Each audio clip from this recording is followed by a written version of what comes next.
let's talk about something huge, something we all think about: love. What is it, really? And maybe the bigger question is, where does it actually come from? Okay, let's get into it.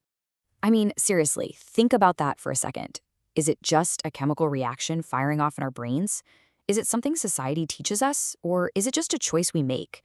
Well, today we're going to explore a really specific and, frankly, a pretty mind blowing answer to that massive question. And we're going to find this answer by zoning in on one single powerful sentence from an ancient text, the first letter of John. It offers a complete and, I think, really elegant framework for understanding where love begins. And here it is. This one verse is going to be the centerpiece for our entire explainer. It is absolutely packed with information, making a huge claim about what love is, where it comes from, and how it shows up in our lives. So to really get what's going on here, we can't just glance at it. We've got to take it apart. So let's break it down into its three core ideas to see how they build on each other step by step. All right, first up, the verse doesn't start with some abstract philosophical definition. Nope. It kicks off with a very direct instruction, a real call to action. Just listen to the phrasing there. It's not a maybe or a gentle suggestion. It opens with this clear, active command: let us love. It's telling us to do something. And look at how this frames love, right? This isn't about sitting around waiting for a warm, fuzzy feeling to wash over you. It's presented as a choice, a deliberate action. And it's all about community. It's pointed outward, toward one another. Okay, but why? Why should we do this? Well, the verse doesn't just give us a command and leave us hanging. It immediately gives us the reason.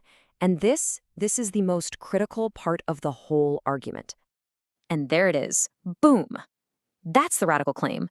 That tiny little word, for, is the hinge. It connects our action of loving to its origin.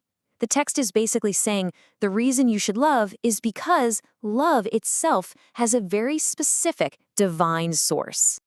You know, this whole idea of a source is a total game changer.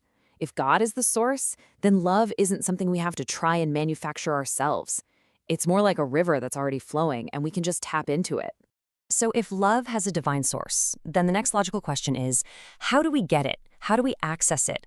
Well, the final part of the verse connects all the dots for us. It links our human action of loving directly to this divine relationship.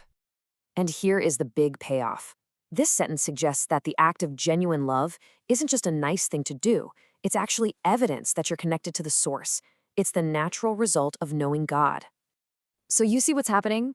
These two things aren't separate items on a checklist. According to this text, one flows directly from the other. Being able to truly love other people is presented as the proof that you're actually connected to the source of love. Okay, so let's zoom back out now and put all three of our pieces back together. When you combine the command, the source, and the connection, you get this really powerful and honestly beautiful model for how love is meant to work. And here's the bottom line when you put it all together. It's not about gritting your teeth and trying harder to be a more loving person. It's about connecting to the source and then just letting love flow through you. This comparison really drives the point home, doesn't it? On the left, you've got the way we often experience love, as this difficult, draining task that comes from our own very limited supply. But the model this verse presents is on the right. Love as a natural, replenishing outflow from a source that never runs out. It completely reframes the whole thing. So here's the logical chain laid out nice and simple. 1. God is the source of love. 2. Knowing God plugs you into that source. 3. Loving other people becomes the natural result. See, it's a simple but really profound sequence. Love isn't the starting point, it's the beautiful result. And that right there is the key takeaway.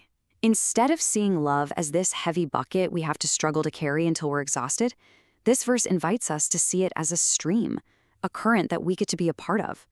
So I'll just leave you with this question to chew on. If love really has an inexhaustible source that we can connect to, if it's not something we have to create all by ourselves, how might that change the pressure, the freedom, and maybe even the generosity with which we share it? It's something we're thinking about.